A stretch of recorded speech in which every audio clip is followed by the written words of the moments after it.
Hey everybody, I'm Jack Hammer. Thank you for joining this morning. Want to do a little bit of a preview for Sunday's big matchup between the 49ers and the Seahawks.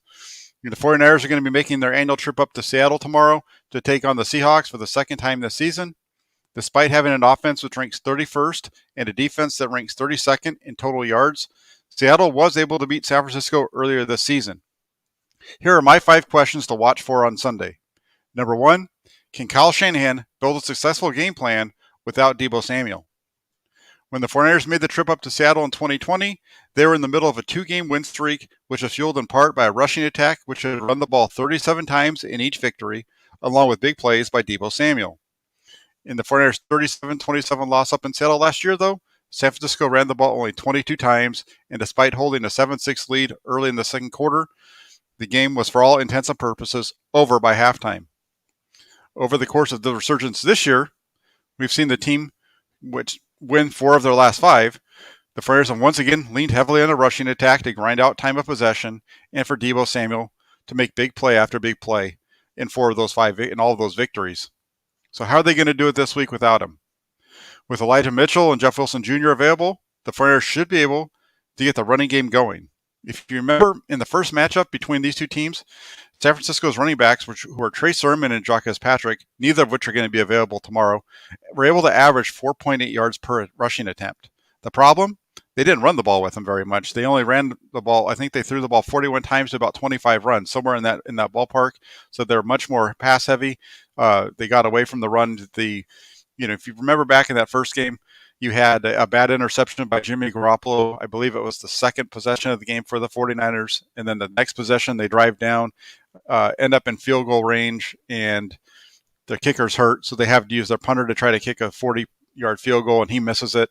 And then it kind of went downhill for the 49ers from there. So, the loss of Deebo Samuel is really a big concern here. Without his explosive plays, San Francisco is going to need everyone in the offense to step up this week. And it's likely they'll need a big game out of Jimmy Garoppolo. Number 2.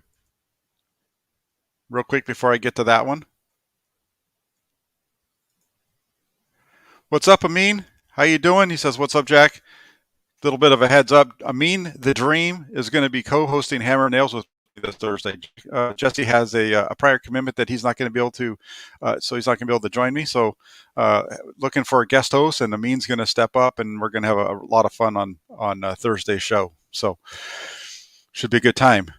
Question number 2, sticking with the 49ers offense, and it's going to be, I alluded to it at the end of the previous question. It's going to be Jimmy Garoppolo. Is he going to be able to get it going in Seattle? Garoppolo's made, in his career, Garoppolo has only 1 win in 4 starts against Seattle. So he's had 4 starts, only the 1 win. His passer rating is only 79.26. In the past 5 matchups with Seattle, and this is a big statistic that really shines a light on Kyle Shanahan, he's called an average of slightly over 40 passes per game.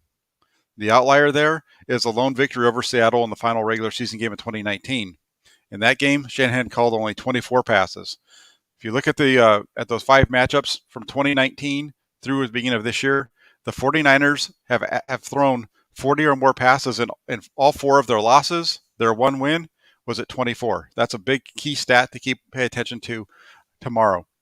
If this game plays out like the majority have over the last 2.5 years, Garoppolo is going to need to play the best game of his career against Seattle for the 49ers to come out on top.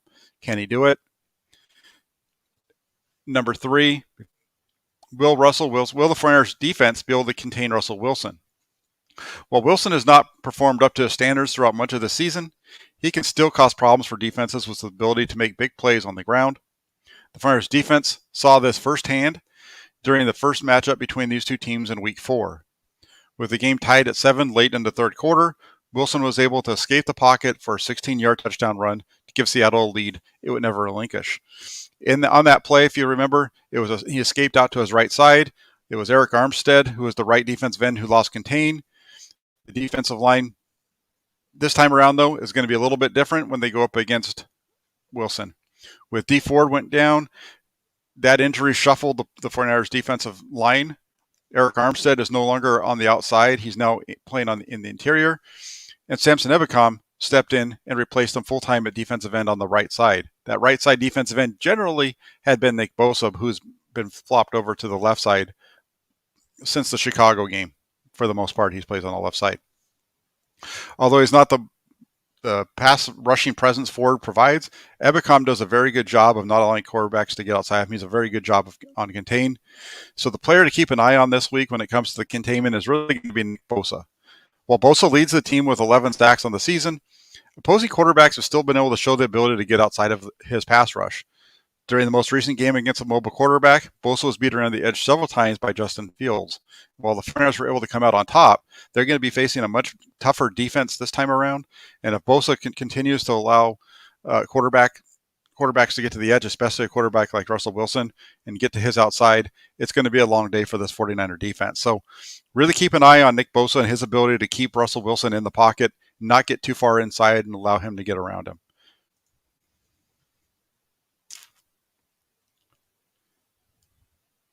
Let's see what we've got real quick over here in the comment section before I jump on to the next one.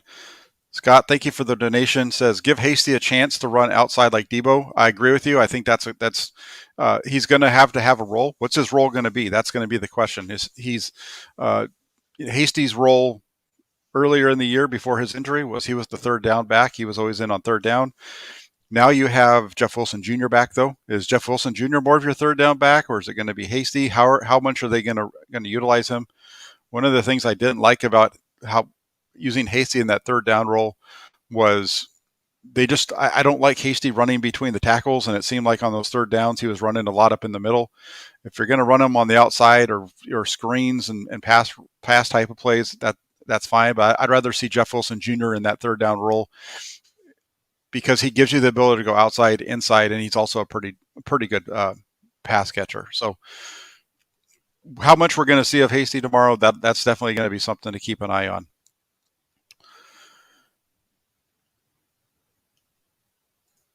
The Sentinel asks, what are the chances that Trey Lance will get some involvement in the offense tomorrow?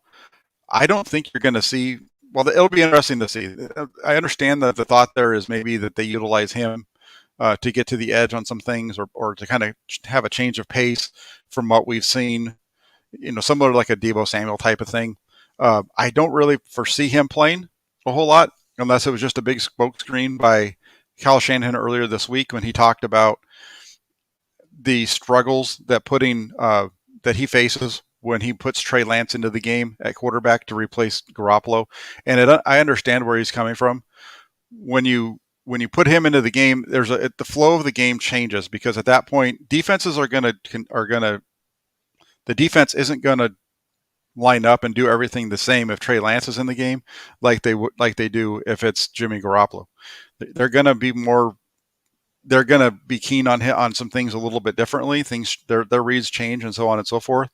So, from a flow standpoint, you don't necessarily want to make that move, or Shanahan doesn't really want to make that move. And I think that's a big part of it. And he mentioned that's a big part of the reason why we haven't seen him really since the Arizona game. He came back and hasn't played since the Arizona game. Hasn't been on the field at all. So I would say I don't expect to see Lance on the field unless something happens with Garoppolo or he gets injured or the offense is just completely stagnant and a lot of that's falling on Garoppolo's shoulders. At that point, then you might see Lance, but if Lance comes in, I think he's going to stay in. So we'll see how that works.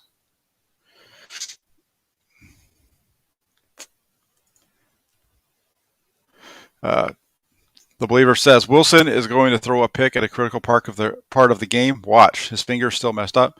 It definitely looks like his finger's been injured since he's been back, and he's definitely struggled with some of his throws. I just think that we're going to, so who knows? Wilson's always been a guy who's played really well against the 49ers for the most part. We'll see if that is able to continue this on Sunday for the 49ers. You kind of have to hope that he continues the struggles that we've seen from him over the last 3 weeks since he's come back. The Sentinel with a follow-up question: why does Shanahan struggle to find his rhythm in the game, and why is he so dependent on it? What have you noticed about him that restricts him from breaking that glass ceiling? Why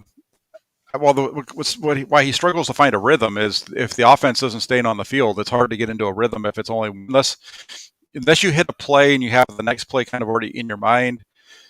Let's say you're on first down.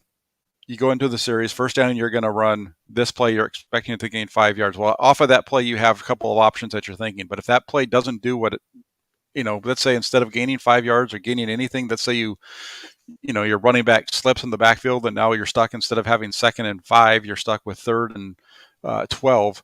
That changes up the thinking of what you've got to do next.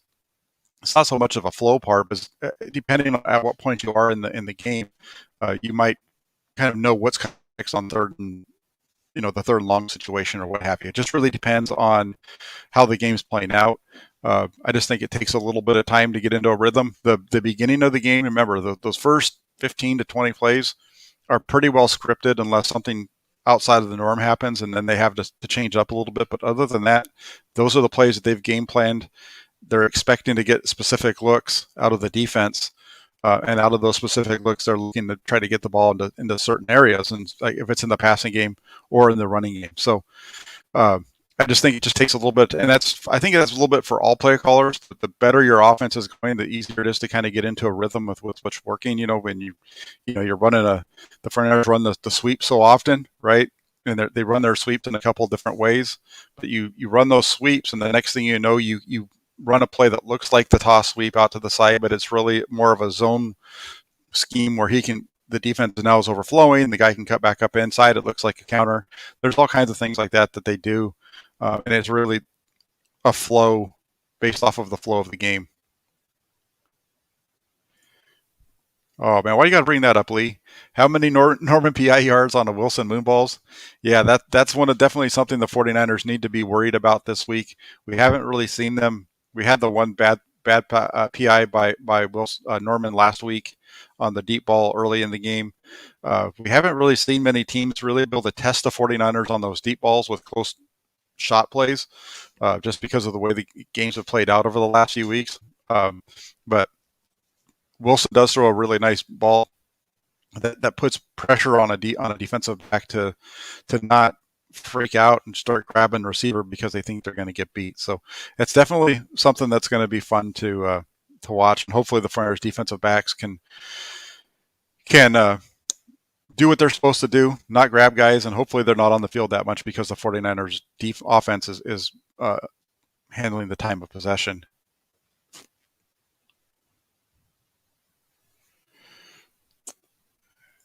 Yeah, and going back to it, with the Sentinel one more time, he says, that's why he asked, it seems like when the offense doesn't execute to a T on point, Kyle starts to get frustrated. It leads to him beating himself. And then from his point of view, it was the offense's fault. And I understand that. I don't agree with him. I think there are times in the game, and we see that especially when the offense is struggling, where Shanahan tends to get away from the run, for example, and if the 49ers fall behind, he has a tendency to really go pass heavy.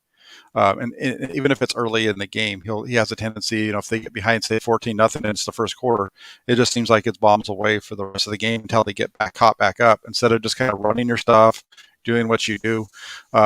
It's all game specific and situation specific too, to an extent, but he definitely seems to have a tendency to get away from the run early. And this is the game where, although they don't have Deebo Samuel, I think the 49ers are going to be able to run the ball well.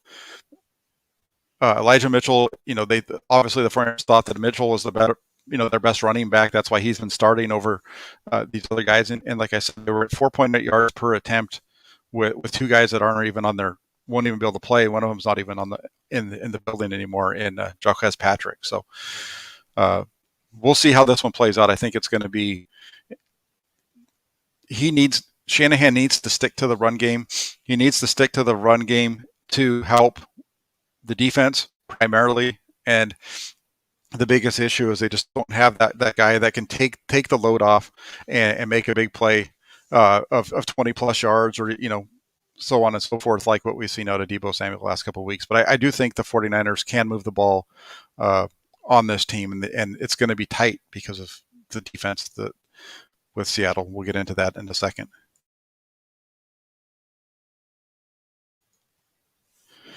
All right, so let's jump on to the next one real quick. Number 4 is getting to the secondary, and I know Lee just brought up the pass interference, and I didn't mention that in this section, but can the 49ers secondary slow down Seattle's passing attack?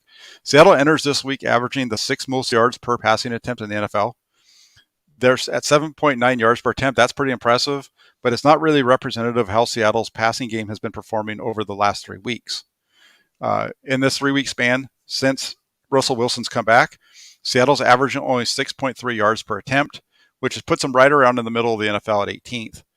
And while the passing game has seen a drop-off recently, Tyler Lockett, who is one of their 2 really strong weapons on the outside, has come on strong. He has 207 yards and 7 catches the last 2 games.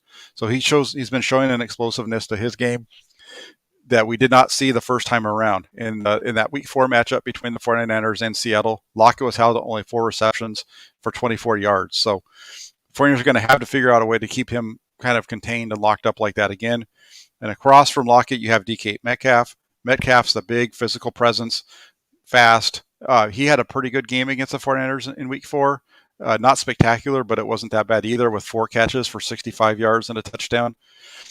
And then another one to watch out for this week, and it's not necessarily anything that I don't necessarily think we're going to see explosive plays out of him maybe, but he can cause some trouble, is going to be tight end Gerald Everett. And the reason you look at that is the 49ers linebacker group's thin due to injury. Although they haven't ruled out Fred Warner as of yesterday. He was listed as doubtful, which for all intents and purposes with the 49ers this year, when they list a player as doubtful on their Friday report, usually that player hasn't played yet this season. So I think it's highly unlikely that we're going to see Warner. You also have Marcel Harris, who's been in the concussion protocol all week long. Dre Greenlaw is out. So of the 5 linebackers, the 49ers' top 5 linebackers, 4 of them are hurt. The linebacker group's going to be down to Azeez Al-Shaair and Demetrius Flanagan-Fowles.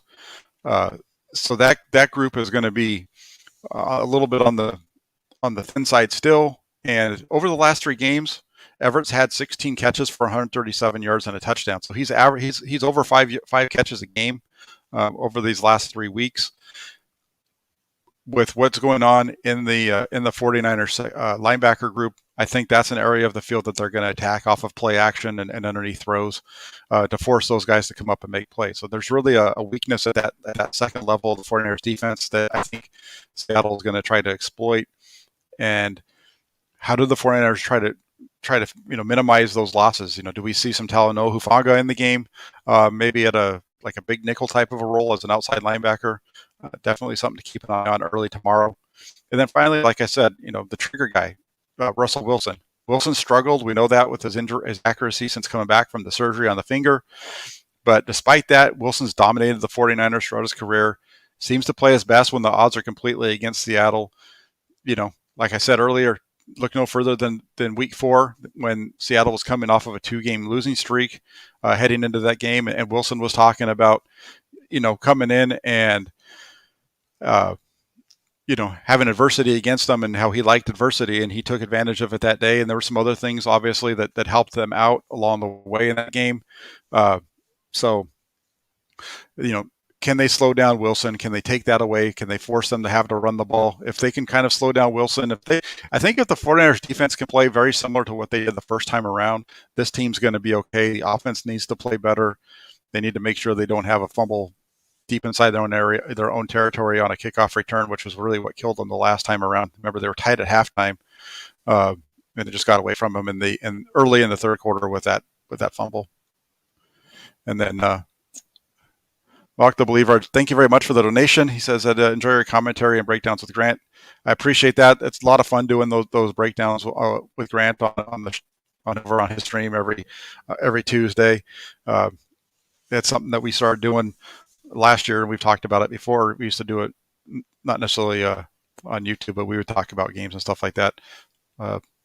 Those game film reviews that I do with Grant are fun because we don't even talk to each other before we do them. We just, it's basically, hey, we on for 3:00 today? Yeah. And then, I make sure he has the film and we go from there. It's all ad lib as we're going. There hadn't been, I've done my review. He's done his review, but we haven't discussed anything together as far as what to look at, and it makes it a lot of fun at least for me, hopefully. And I'm glad to see that you guys enjoy it as well.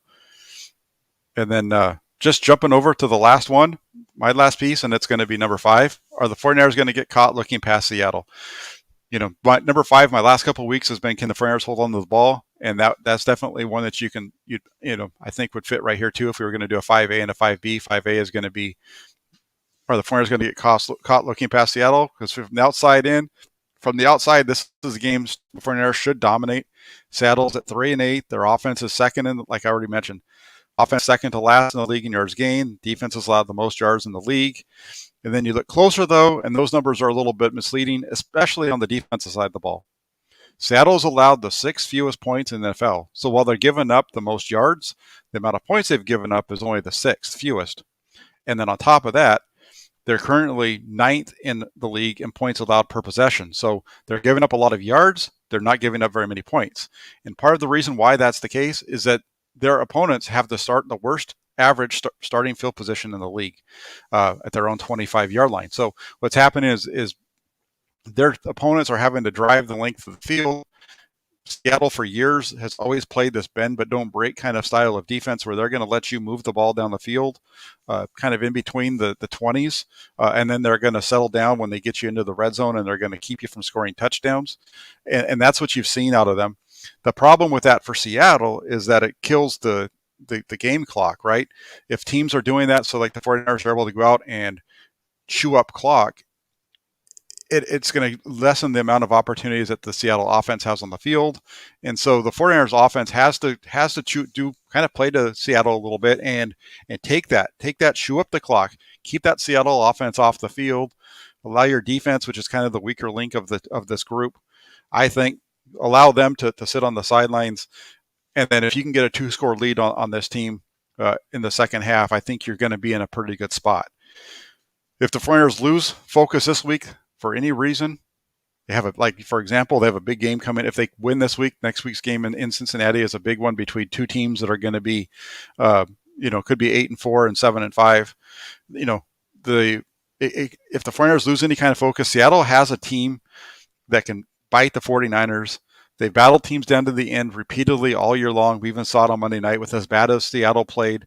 They were right there in the final seconds of the game with an opportunity to get up or tie the game as with the touchdown pass from Wilson. They were 17-14, 17-15, and if the 2-point conversion hits, that game goes into overtime, even though they'd been completely dominated throughout. So you definitely need to the 49ers definitely need to be up for this game. They need to be locked in. Kyle Shanahan's mentioned it a couple of times to the press. I know he mentioned it during his radio hit this week, and he's mentioned it to the writers. And it's funny because I heard the discussion on the radio where he mentioned you have to play this team like they're, as far as when he turns on the film, he sees a team that's a top team in the NFL, and everybody kind of seems to shrug that off. But there's a lot of truth in that, especially on the defensive side of the ball. You've got to forget about, I don't care about DVOA. I don't care about how many yards a team's giving up. What results in wins and losses is scores on the board. And Seattle's not giving up points. And Seattle's +3 in the turnover battle.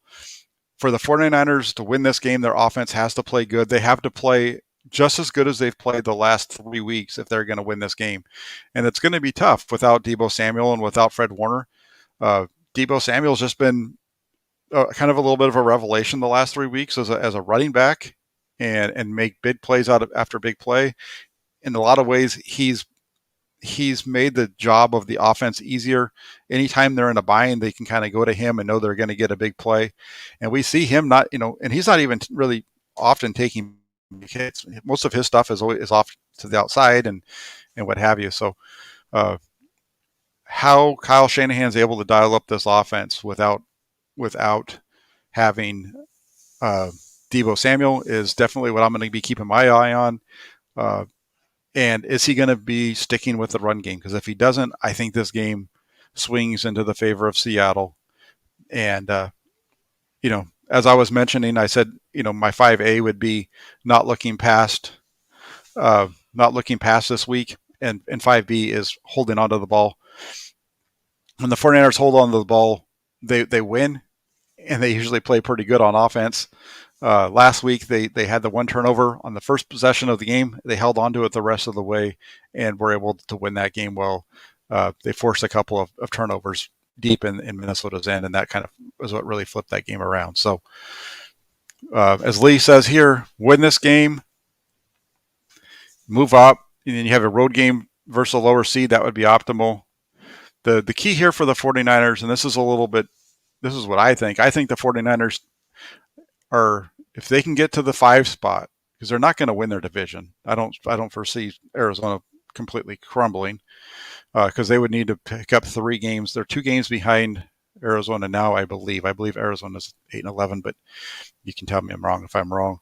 But I think they're 2 games behind them in the loss column, but they're really 3 games behind them because of the 2 losses they have to Arizona. So they're not going to make up that ground over the next few weeks, I don't think. I think the 49ers' best case scenario is they get into the playoffs as a wild card. They have the 5 seed. Arizona has the 1 seed. And the reason I said is the 49ers then go into Dallas. Dallas would, let's say, if everything kind of continues to play out the way it is, Dallas is going to be likely going to be in the 4 spot in the NFC. If the 49ers can go into Dallas, I think they have a really good chance of beating a Dallas team. It's the nice part about that is it's not traveling all the way out to the East Coast, so it's about as close of a travel game as you can get. As long as the 49ers are the only team that upsets on Wild Card weekend, that puts them in week 2 against Arizona, which again, Arizona is a pretty good team. It's not necessarily a team you want to face based on their abilities, but it's a team that you'd want the 49ers to face based on the fact that it's the shortest travel that they would have. So going week 1 to Dallas, week 2 to Arizona would set up nicely on the travel front for a West Coast team having to go through the playoffs like they would from the wild card spot, and then from there you get into the championship game, and who knows where they'd have to go. So that's kind of the way that if I was able to draw up the perfect scenario for the 49ers, what I think is the best case scenario for the 49ers, it's get to the 5 seed, win that game close to home, play Arizona in week 2. Hopefully you win that game, and then you just figure out where you got to go for the last one. So, so that's my take on that. And then as far as my prediction for the game tomorrow, I have the 49ers winning that game, winning on Sunday. And I have it at 49ers 23, Seahawks at 17. I like I've said a couple of times on the show today, I think this is going to be a tight game, a tightly contested battle between these two. I think it's going to come down right toward the end. Seattle might even have the ball at the end of the game. Hopefully that's not the case. Hopefully it's 23-17 and the 49ers are downing the ball at that point. But I don't expect to see this be a game that's over early. And if I'm wrong, that'd be fantastic for the 49ers and the fans. So those are my thoughts on the game. Those are my 5 things to keep an eye on, my 5 questions or keys to the game. So just running through them one more time for you. I'll just hit them real fast. Number 1, Kyle Shanahan's ability to scheme up without Deebo Samuel. Garoppolo getting it going in Seattle. The defense containing Russell Wilson. Those all are pretty straightforward. Slowing down that passing attack and not looking past Seattle. So keep that eye on Nick Bosa and his ability to contain Russell Wilson. And the 49ers might have a chance to win this game tomorrow. So I really appreciate everybody that jumped on today and is watching this live. If you're watching this later, thanks as well. Please like, subscribe, and if you're not like and comment. If you're not already subscribed to the channel, please go ahead and subscribe as well. The the more comments, the more likes, the better it is for the channel.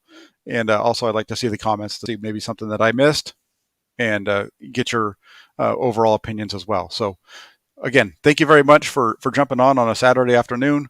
Have a great rest of your day and get ready for tomorrow's game. Thank you very much. Talk to you soon.